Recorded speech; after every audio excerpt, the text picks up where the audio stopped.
Good afternoon. Welcome to our talk today on Norton from Home, online programming for the Norton Museum of Art. My name's Glenn Tomlinson, and I'm the William Randolph Hearst Curator of Education at the museum. Today's program introduces us to a major artwork that dates to 1610, Ming Dynasty China, a work recently celebrated once again after a record-setting sale at a Beijing auction house. Our speaker today is Arnold Chang. Before I introduce our speaker, we want to thank the Gail and Paul Gross Education Endowment Fund and Art Bridges, our supporters, for making this lecture possible. Arnold Chang was born in New York City. He studied art history with Professor James Cahill and holds a master's degree from the University of California at Berkeley and a bachelor's degree from the University of Colorado. Chang studied painting and connoisseurship with C.C. Wang for 25 years. His landscape paintings have been exhibited internationally and are in permanent collections in many museums, including the Metropolitan Museum of Art, the Los Angeles County Museum of Art, the British Museum, the Asian Art Museum in San Francisco, and we are very proud to have his work in the Norton Museum of Art collection as well. Chang has taught Chinese art at Columbia University and the University of Colorado, as well as San Francisco City College, Connecticut College, and Arizona State University. He's organized several exhibitions and is the author of a book, numerous exhibition catalogs, and articles on Chinese painting. Chang served for many years as vice president and director of Chinese paintings at Sotheby's, and was formerly a painting specialist at Kaikoto Gallery in New York. He offers us a very unique perspective in today's program entitled Wu Bin's 10 Views of a Lingbi Rock, Rediscovering a Masterpiece that was never actually lost. Please welcome Arnold Chang. Mr. Chang, it's a delight to have you with us today. Thank you, Glenn, for the very generous introduction, and welcome all of you to this presentation today. I'm going to talk about a wonderful painting that I have had the pleasure to have handled and dealt with for many years. Next, please. So just very recently, a couple of weeks ago, this painting came up for auction in Beijing at the Poly auction house and sold for an incredible record price of $76,600,000. It was only estimated to be something around 20 million or so, but it was a fantastic sale. And today I'm going to talk a little bit about the backstory of this painting and where it came from and how it ultimately left China and how it ultimately returned to China. Next, please. So let's just start by explaining or looking at this painting, how it would look. It's a hand scroll, which here you're seeing from the outside, it's wrapped up and it rolls from right to left. Most hand scrolls, as you've probably seen in museums, are about maybe 12 inches tall or so. This one's quite large. It's almost 2 feet in height, and it rolls out from right to left. So next, as you open it up, the first thing you see are two title slips or title pages that were written by famous calligraphers of the time of the Ming Dynasty. Usually you only have one title for a painting, but this particular painting has two different titles that these famous calligraphers and scholars actually themselves gave to this painting. Next. So you're rolling, imagine that you're rolling the painting from right to left, and you're seeing this section at a time. Usually when you go to a museum and you see a Chinese hand scroll open, they're usually opened up the whole way so that you can see the entire scroll at one time. But bear in mind that initially when they were made, they were designed in a way that you were supposed to look at them almost like you're reading a book, sort of an arm's length at a time. So you go through this, and the first thing you see are these two titles written by famous calligraphers of the time. Next. But you finally get to the painting itself, and I'm going to show you that these are. I'm going to show you in sections, but actually it's a continuous long scroll that the painted portion is about 30 feet just for the painting. So you have the frontispiece with the title, second title, and then in between there's a silk border, and then you get to the painting itself, which is almost 2 feet high. And what you see here, I'm just gonna show you quickly the whole thing, and then we'll look at more detail. So you have the scroll opens up with a section of writing on the right, and then you see a picture of a rock. And then there's more writing, and you see a picture of another rock next. And it goes on like this. And pretty soon you realize, in fact, there's something unusual about this. It's not separate rocks.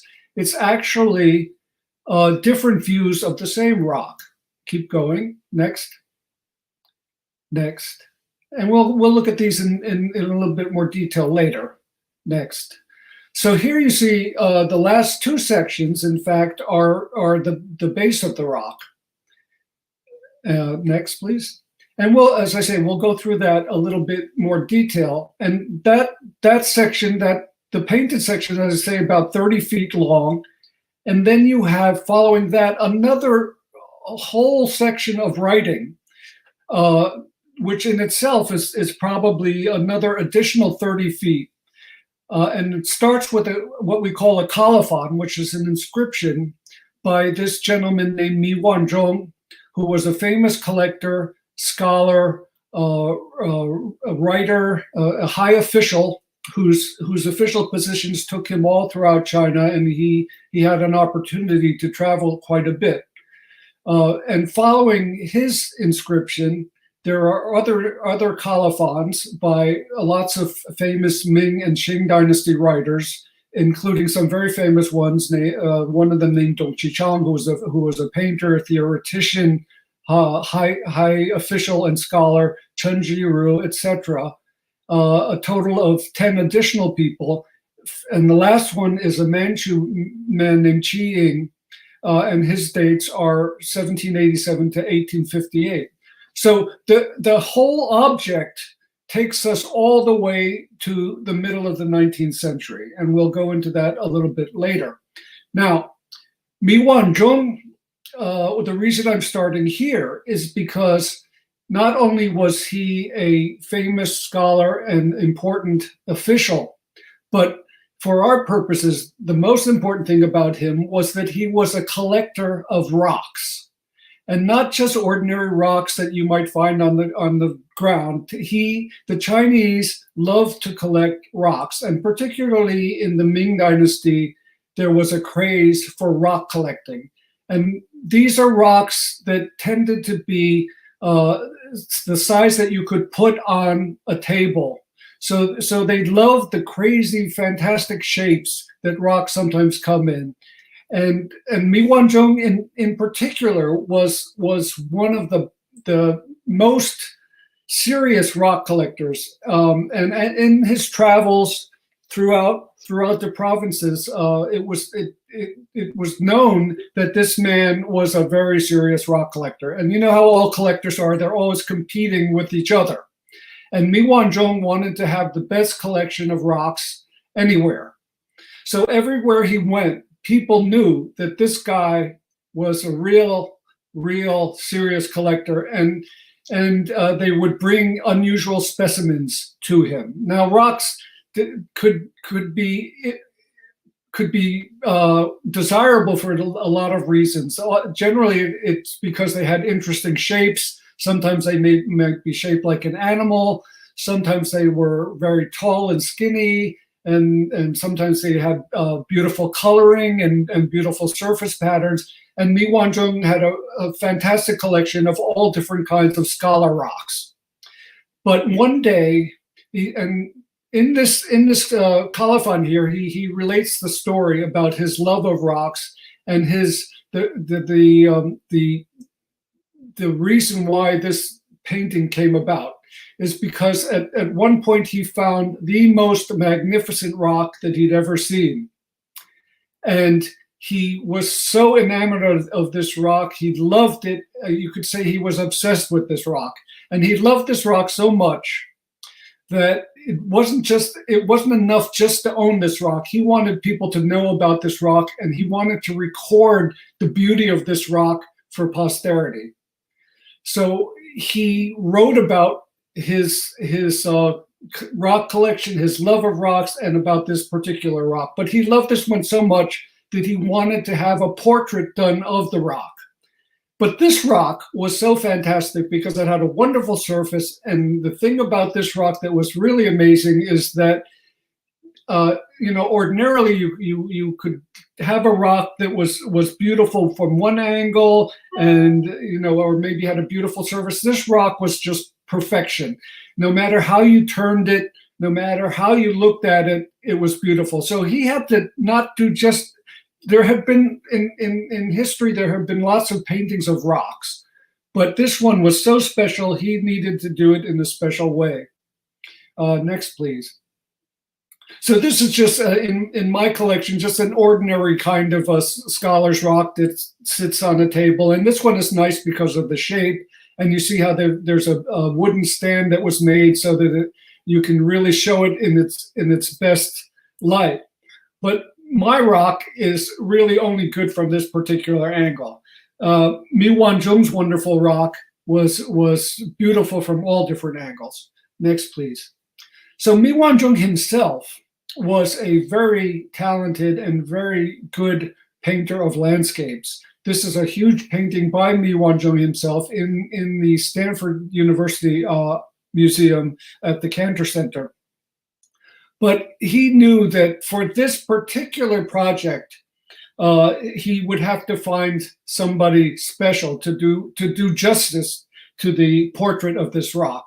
So fortunately, he had a friend whose name was Wu Bin. Next, please.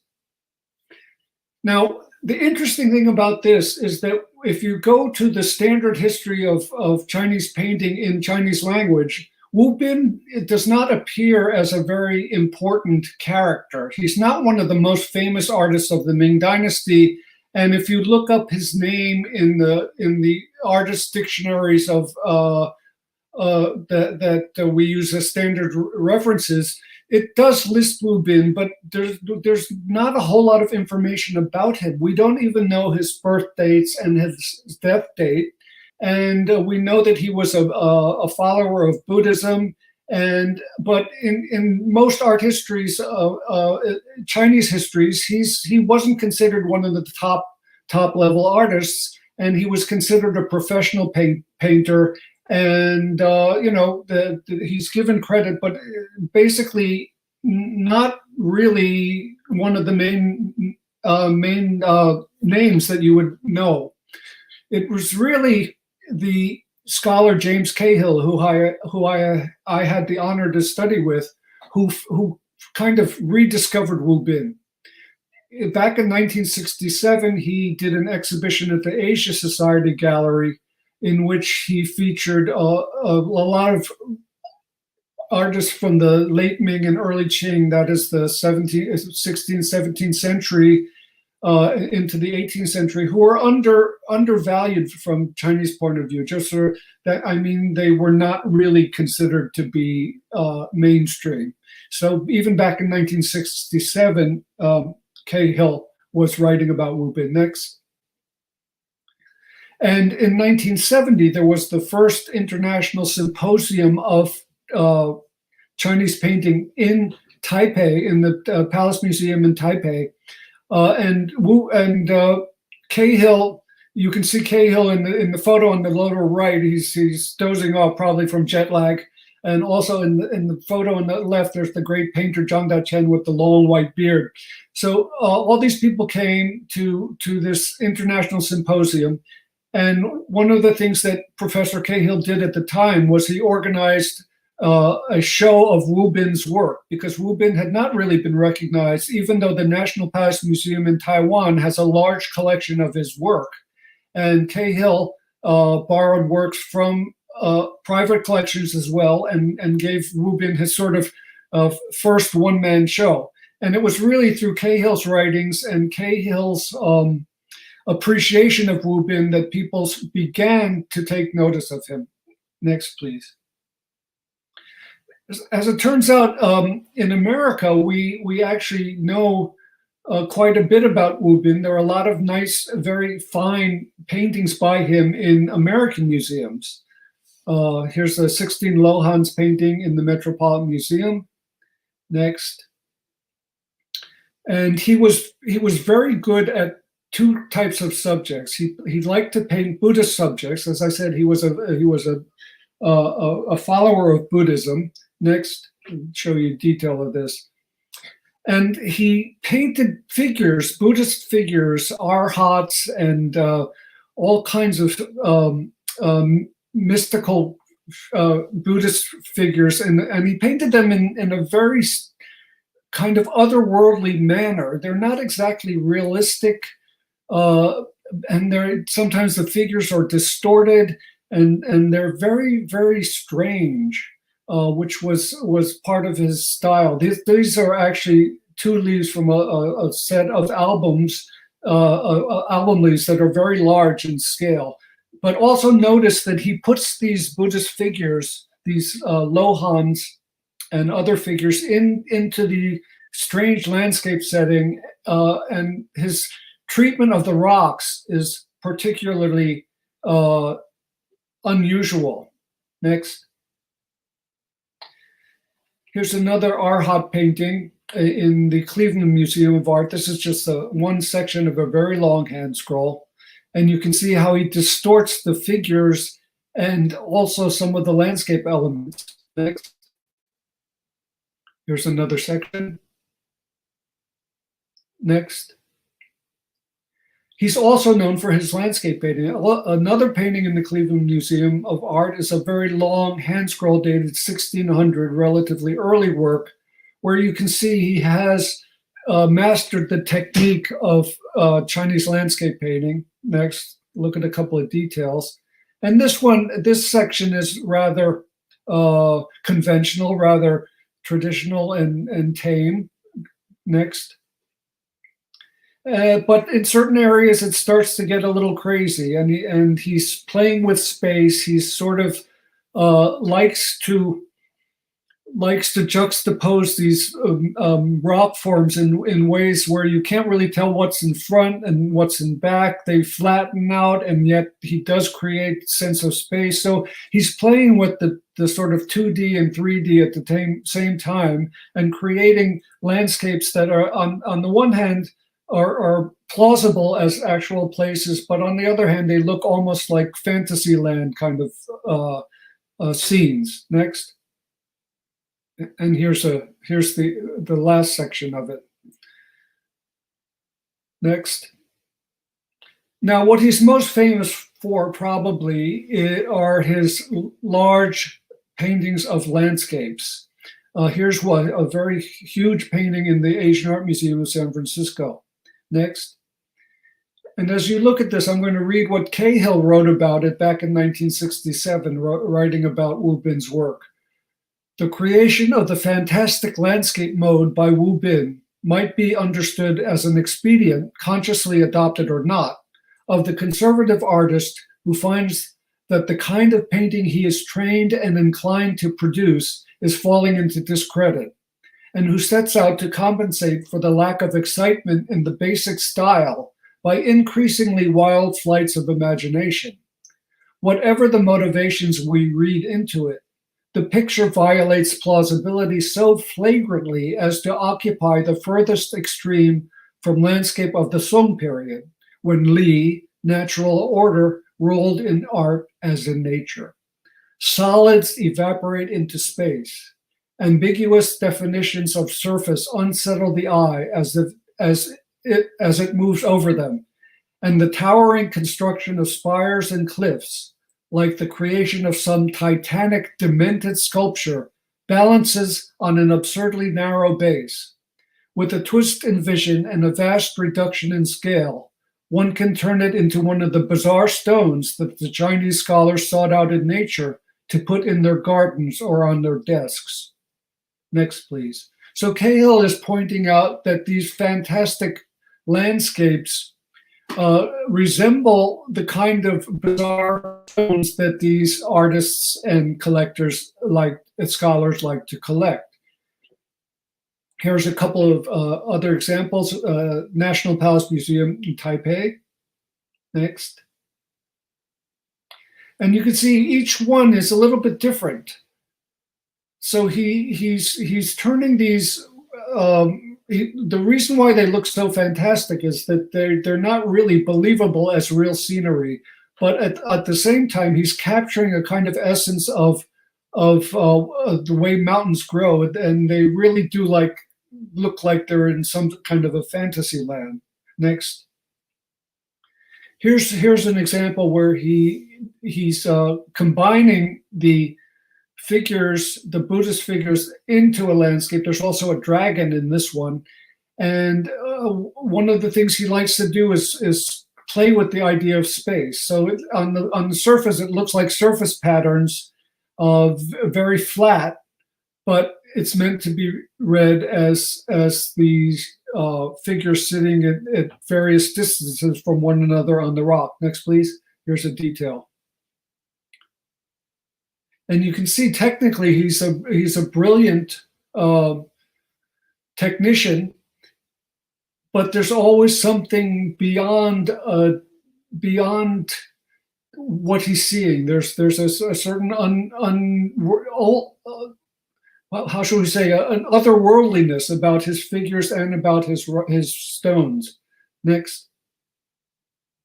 And this is one of the great examples in the Shanghai Museum, where it's really becoming a very strange and bizarre, almost psychedelic kind of painting. Remember, this is painted in 1608. Next. Here's the detail. So he's using traditional techniques, but he's putting them together in ways that are much more imaginative and sort of surreal, or I don't know what's the right word to use for it, but certainly he's not just doing conventional landscapes. Now, this particular painting, which is one of his best, was actually painted for this man, Mi Wanzhong, the collector of rocks. So this painting was done in 1608. So Mi Wanzhong was already familiar with the artist Wu Bin and recognized that Wu Bin was the only one that was capable of really doing justice to this wonderful, wonderful rock that Mi Wanzhong himself had found. Next. So now let's look at these in a little bit more detail. I'm not going to go into too much detail about the paintings, but just to give you an idea of why this painting is so special and why it's so different and so valuable to collectors. So you see, as I mentioned, it starts with writing. Now this writing is in fact by the collector Mi Wanzhong himself. So here we have a picture of a rock that Mi Wanzhong owned, his most famous, most fabulous, most perfect, most wonderful rock that he discovered and put in his collection, and his own writing about this rock. And he's commissioned his friend Wu Bin to do a portrait. Next, please. Now I'm just going to read a little bit about what that writing says, just the very first part and the last part, but to give you an idea. He says, "This is the rock viewed straight from front. The height of the central peak is 1 foot 7 inches, about 2 inches lower than the peak behind it. 7 inches below the top, a range again forms with 10 or so small craggy peaks rising above and below it. Slanting inwards and soaring high is a pillar to hold up the sky. Less than an inch wide and almost a foot long, something utterly marvelous. At the left of this up slants a branch, a separate vein starting from the root and mounting in double peaks that conceal one another. 8 inches below the left flank of the mountain, another peak rises up to a height of 6.8 inches, where at the flat at its end, it branches off 3 ways." And it goes on and on and on, describing in great detail the position of Wu Bin, the artist, the position he was taking when he was looking at this particular rock. And then this section ends with, "As for all the peaks, both large and small, each has its own tonality. So when struck, They sound like the 8 kinds of musical instruments played in succession. When suddenly hearing them, one has no idea that they are stone, but it is probably impossible to describe them individually.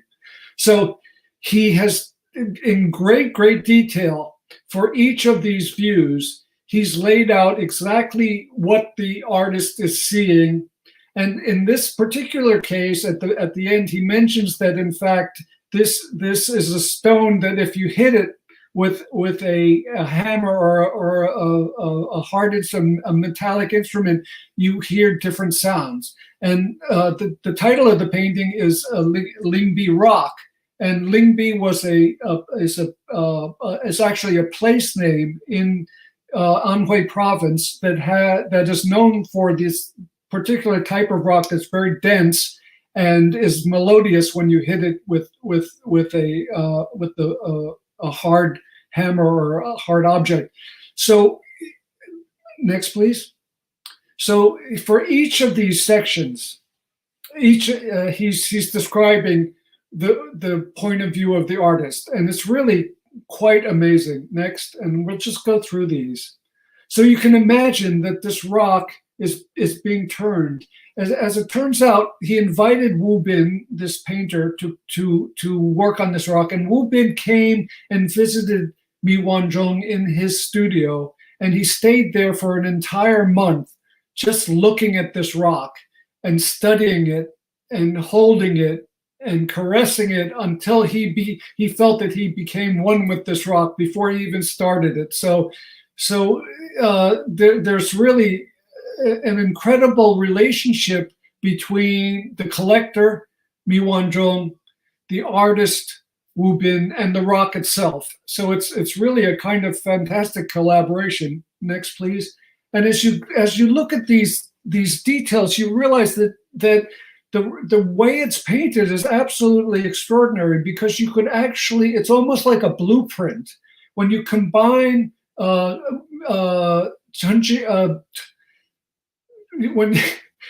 when you combine Wu Bin's images along with Mi Wanzhong's very clear descriptions of the rock, you could almost use it as a blueprint to create a model of the rock, because as you see, next please, each of these views really fit together, and it's amazing that he could make it in such a way. So it's so meticulous, and yet the drawing itself is not at all mechanical.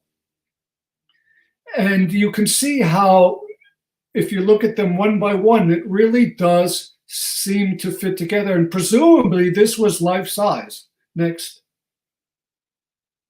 This is a particularly beautiful angle to look at it. And one of the things that makes this rock so extraordinary, well, so many things. The fact that you can look at it from a lot of different angles, the fact that there are all these different peaks, and it has these peaks and valleys. And the other thing is the surface itself. The surface has this very special veining, these kind of white veins that give it a patina that runs all the way around the rock. And next.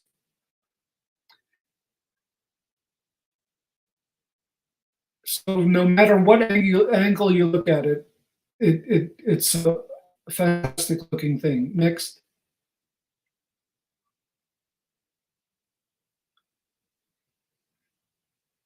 Next. And here you see even Mi Wanzhong notes that one of the remarkable things that this rock, even at the base, is lovely. Next. So Wu Bin has actually painted 2 views of the base of the rock, which is very unusual. A lot of times, like you saw my rock, it's put into a stand, so that you're not meant to look at it from the bottom. You're just meant to look at it from the side. This particular rock is fabulous, even at the bottom. Next. And you'll note right here, this is the painting itself is not signed by Wu Bin in the standard way. Next. But when you blow that little section up, you see that he has left how do I say, his name is written there as if it were engraved into the rock itself. And he does this by painting around the characters, so that when you see those three characters, Wu Bin Xie, written by Wu Bin, it's actually the white or the color of the painting surface shining through. So he's actually painting around those letters in order to make them look as if they're cut into the stone itself. Next. So in fact, when I was talking about the white veining, which is one of the particular features of this painting, of this rock itself, but in the painting as well, bear in mind that as with most Chinese painting, there's no white pigment involved. So all of those lines that you see there that are negative space have to be left blank. So you're actually painting around those veins, and you have to make it so that they all work together. And it's the same technique that he uses when he is creating that signature by painting around it. And when you look at it that way, you realize how difficult it must have been to not only visualize this rock from so many different angles, but to also paint it in a way that seems natural. And this is where Wu Bin is really gone beyond what any other artist of any other time has done. Next. And another thing I would point out is that sometimes even in good reproductions, you don't realize this was a photo that I took with an iPhone. And sometimes when you take photos in a different, without necessarily the best lighting or the best equipment, you see things differently. One of the other outstanding features technically is that the control of the tones of ink is remarkable. And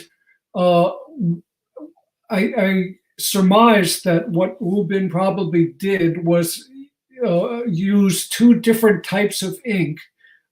Chinese ink is made into ink sticks, blocks of ink that are rubbed onto a stone with water in order to create the what we see as ink. And the more water you add, the lighter it gets. So you have already a range of grays, but certain inks have a more bluish tint and certain inks have a more brownish tint. And it seems to me that in this painting, he may have used different inks combined in ways that create an even greater range of ink tone. The other possibility is that he added a little bit of color into the ink so that some areas appear to be a little bit more bluish than other areas. But in any case, the ability to control the quality and the tone of ink is absolutely phenomenal in this kind of work. And you realize that negative space plays a very important part, both in defining the contours of the shapes of the stone, but also in creating the textures on the surface of the stone. And it's just a magnificent use of ink. Now, unlike a lot of Chinese painting, his ability to create these forms is more based on the subtle gradations of ink. The brushwork itself, the lines itself are not really that modulated. He's not creating form by using the brush in a kind of what we would sometimes say in a calligraphic way. In some ways, it's not really that calligraphic. The lines themselves are all relatively even in width, but he's controlled the texture through the use of ink primarily. Next. And I'm just going to show you here a couple of details from some of these views of the Lingbi stone compared to some of the details from sections of his paintings. And you can see it's in each case, it's clearly the same artist, same basic technique, but everyone is different. Next. Next.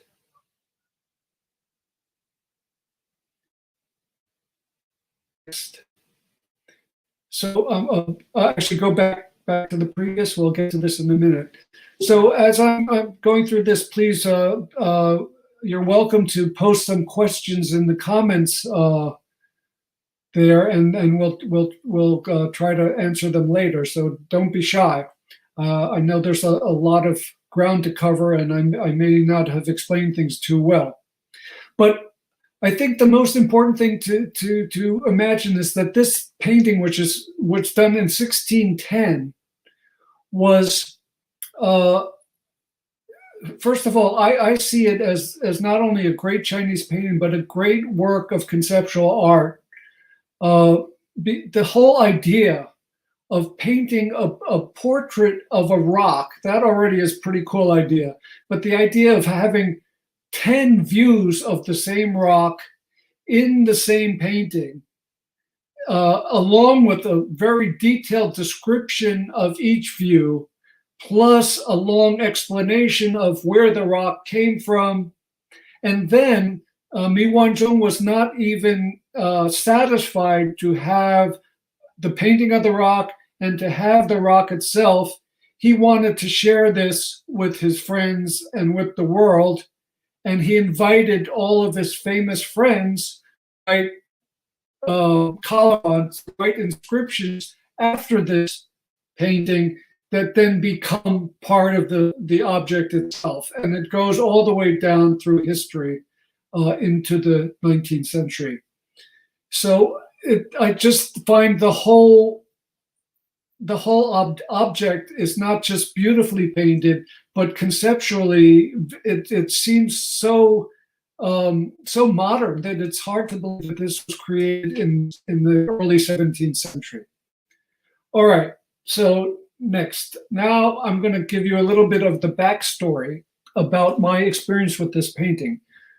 So I began my work at Sotheby's quite early in 1979. And at that time, there wasn't much of a market for Chinese paintings anywhere.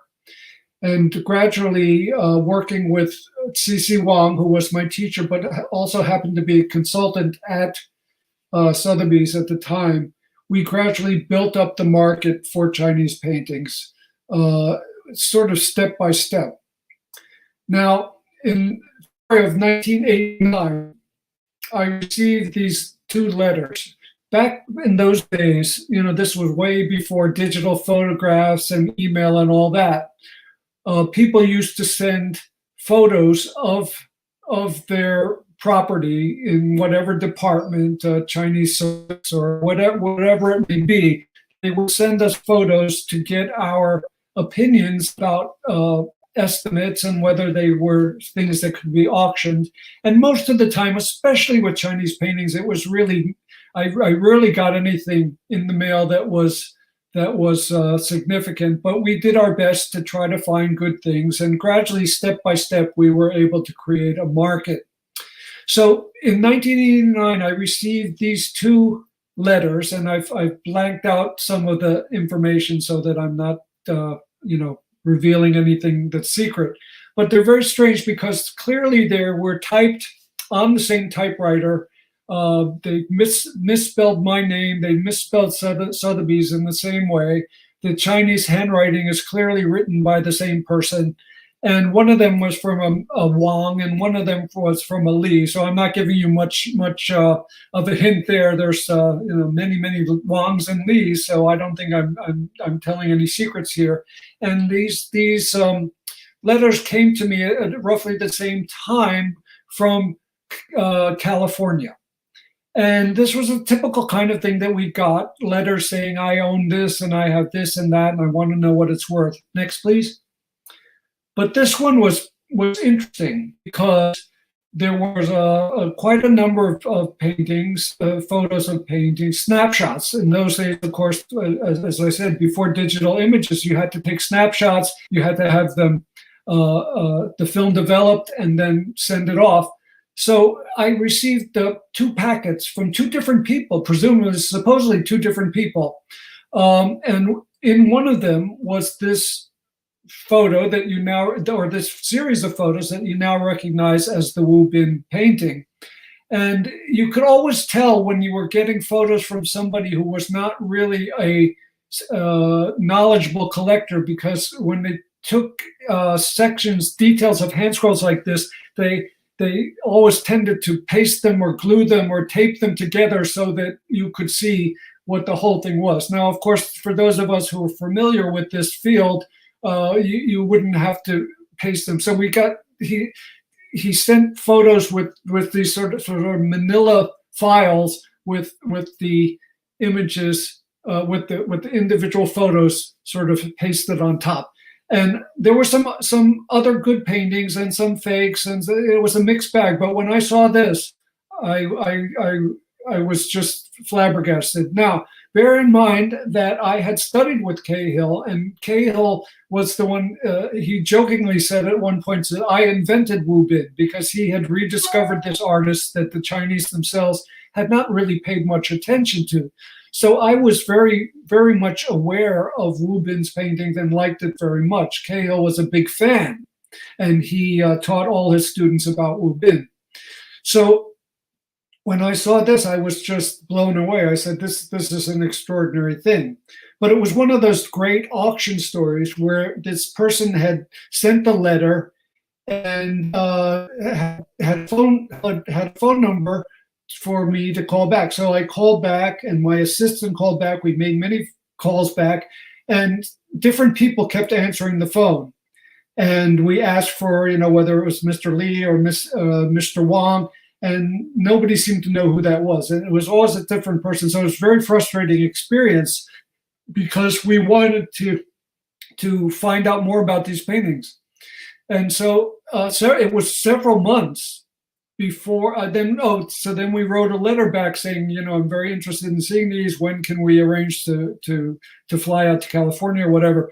And it was months before I heard back. And then finally I got a letter saying that they were going to call me at such and such a time. So I sat by my desk waiting for the call. It was very mysterious, one of these cloak and dagger things. So I finally get the call, and I talked to, I don't know whether it was Mr. Wang or Mr. Lee or somebody else, and finally made contact and tried to figure out how I was going to get this thing for sale at Sotheby's.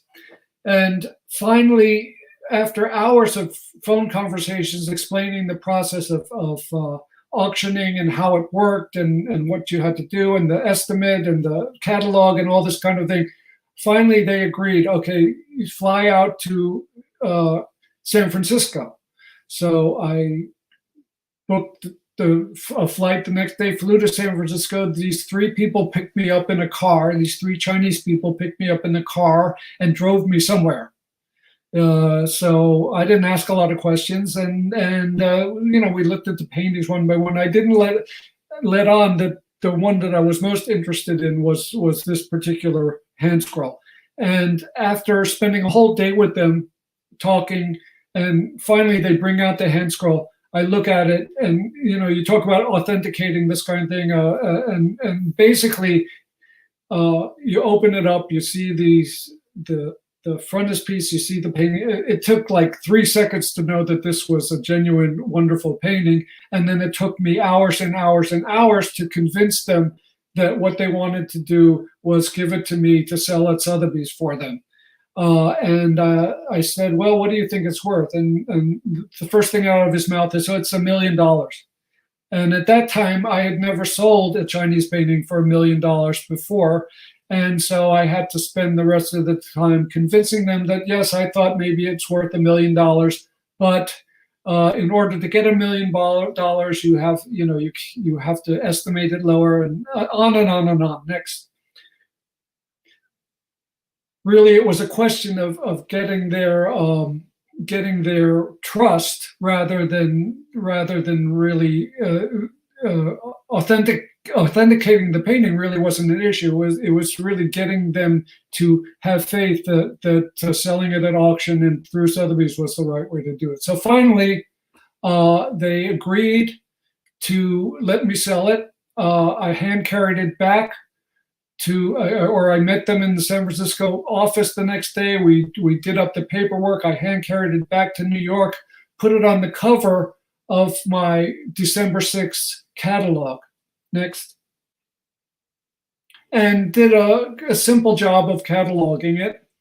Not so many details, but all the basic information was there, and illustration of the 10 views. So finally, it sold on December 6th for, at the time, a price of $1,210,000, which was the highest price that I'd ever sold a Chinese painting for. Previous to that, Christie's had two paintings about 6 months earlier that had actually broken the $1 million mark. But for me, this was my $1 million Chinese painting. And you can see that I finally convinced them that the estimate should be $200,000 to $250,000, which at the time was, I think, the highest estimate I had ever put on a Chinese painting. But I knew that in order to get a high price, you had to entice people to bid on it, particularly because this artist was not the biggest name. Next, please. However, in the process of cataloging this work, one of the things that we do is we check the seals that are on it. Now, there were no seals of Wu Bin himself, but there were a couple of seals of the collector Mi Wanzhong. And there's a book, actually two-volume set of seals and signatures of painters and calligraphers that had just come out from the Shanghai Museum, where they have taken seal impressions from works that they considered to be authentic and published them in a book, giving you the information of where they came from, so that you can help in authenticating a painting by comparing the seals with seals that are considered to be genuine. And this book had just come out a couple of years earlier. I had just gotten a copy of it in New York a few months prior. So there weren't any seals of Wu Bin, as I said, but there were seals of Mi Wanzhong, the guy who owned the painting and who wrote all the calligraphy on it. Next. And as it turns out, two of those seals and also the signature line itself were actually taken from a painting that was called Wu Bin's painting of Lingbi rock. And when I saw this, I was startled, because most of the seals in this book are taken from paintings that were in the Shanghai Museum. So I was nervous that perhaps one of two possibilities. One was that there was another version of the same painting in the Shanghai Museum, and then this somehow was a copy of that, or probably even scarier is that this painting somehow had been in the Shanghai Museum and had been stolen or something like that.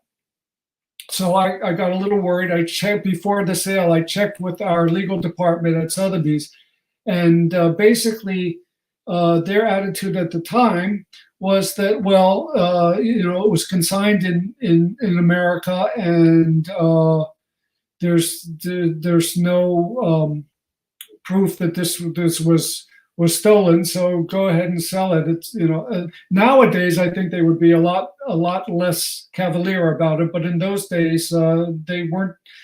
This wasn't really an issue. Anyway, make a long story short, I discovered that in fact this painting had been in the Shanghai Museum, but it was not owned by the Shanghai Museum. It was owned by a private collector or for a family. And what happened back during the Cultural Revolution from 1965 to 75, there was a period where this was under Maoist China, and in fact a lot of art was confiscated or destroyed during this time by the Red Guards. So the Shanghai Museum and other museums in China went to the major collectors and said, "Look, we don't want your work to be destroyed. we will take it and store it from you. And in many cases, though, those collectors were either happy to donate or sell at a low price to the museums, or they were persuaded that they should do so. And so a lot of the great things in the Chinese museums came from private collections at this time. There were, in some cases, people who were not willing to donate the works to the museum. And back in the mid 80s, a lot of things were returned to those private owners. So this was a case where the museum actually returned it to the original owner. Next, please.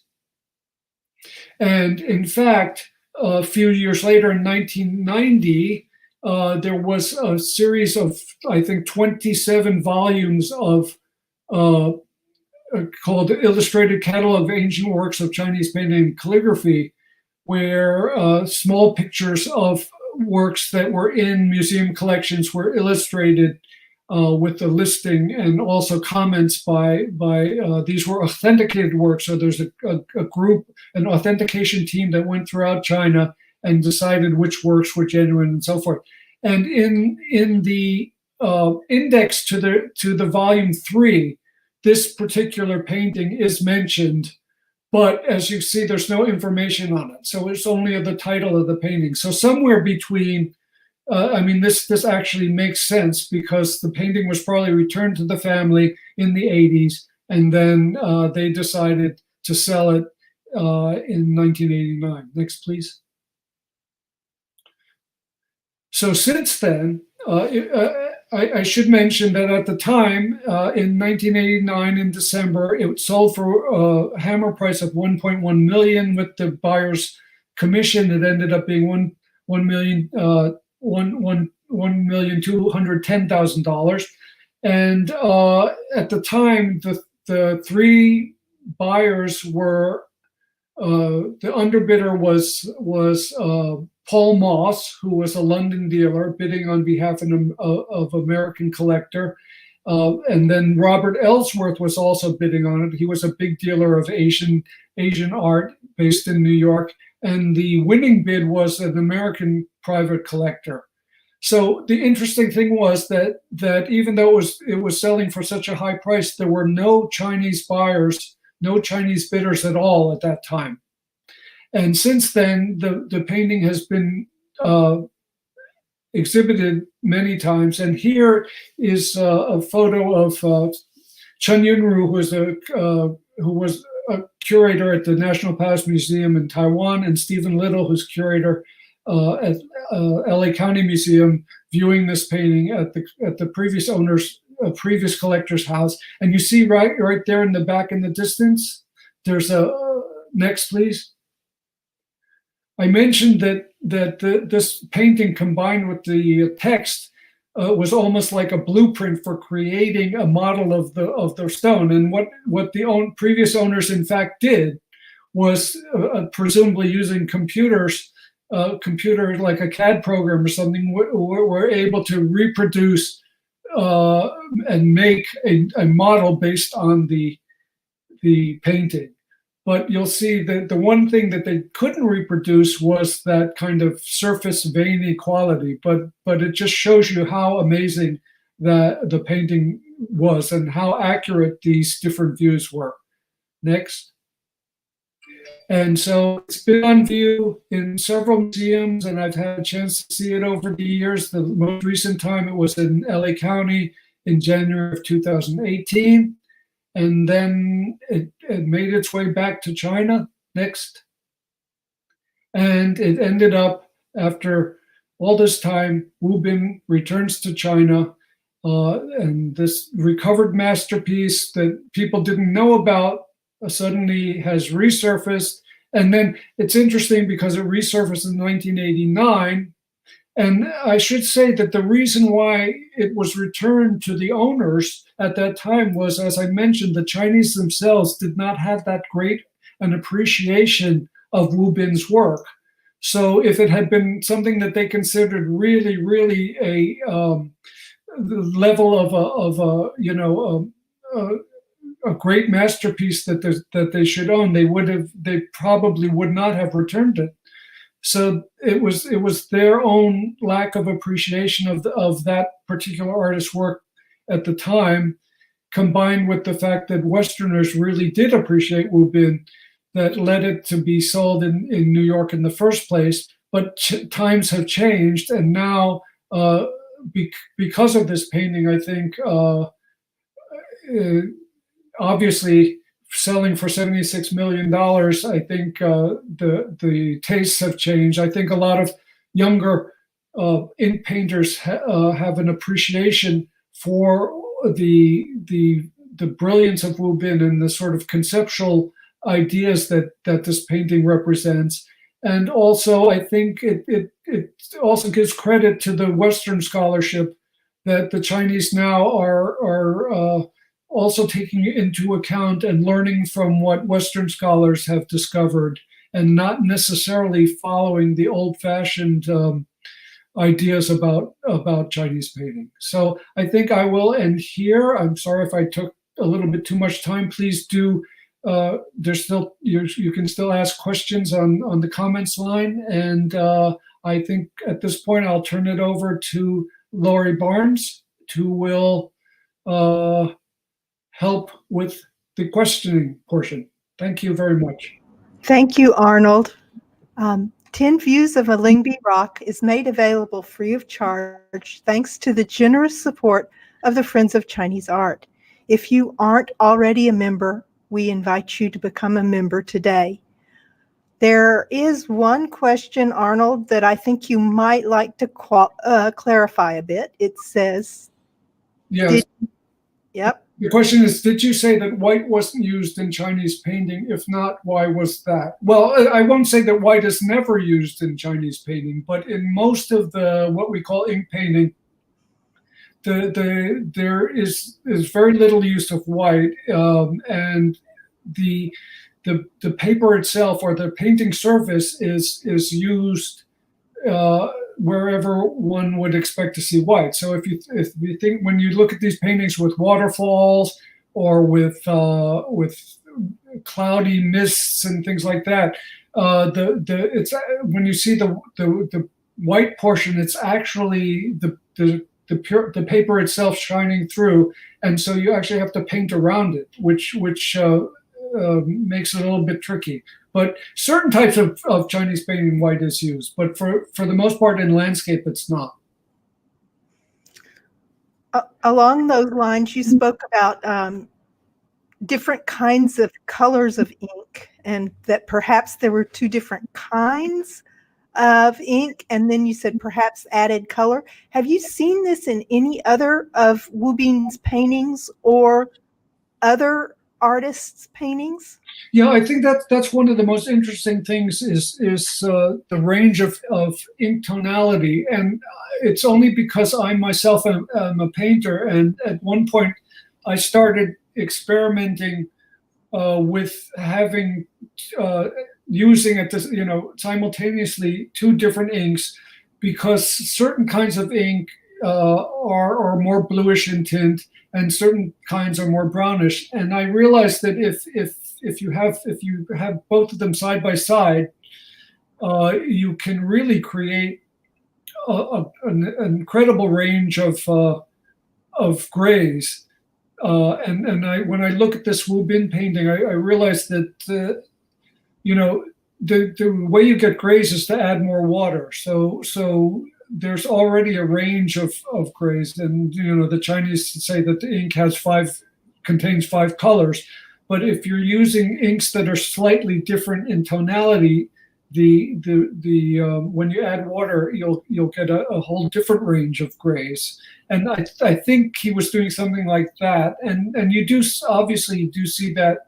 Well, I don't know that he actually used 2 inks. That was my idea, and may not be true. But yes, we know that you can add pigment into the ink, and that's been done all throughout history. But to be so sure about getting just the right tone is, I think, either way, it's quite remarkable.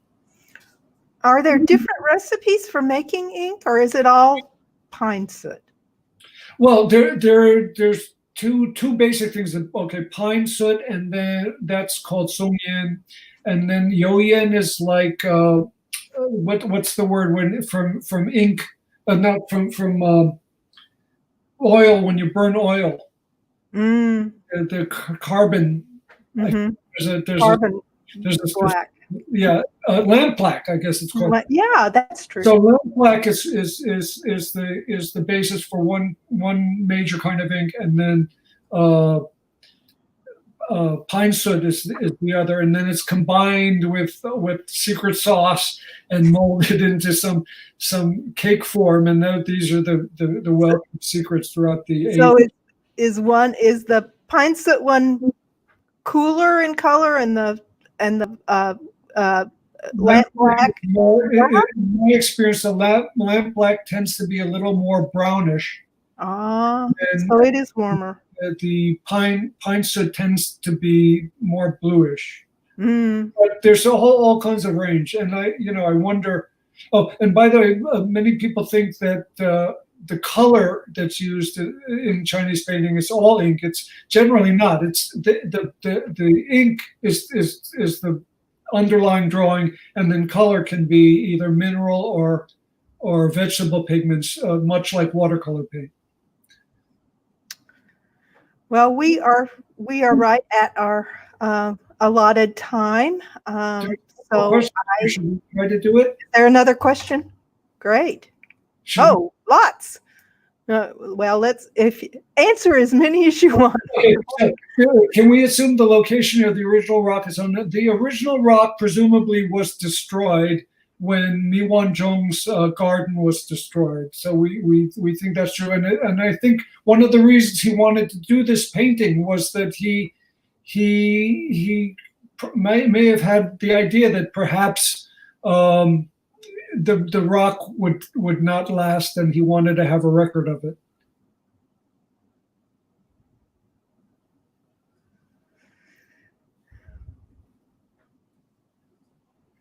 Okay, what else?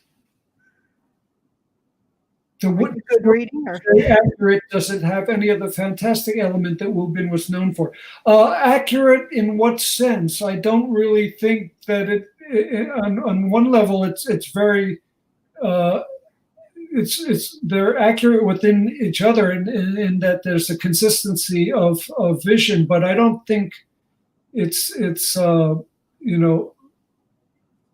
slavishly accurate in that sense. I think the whole idea is fantastic.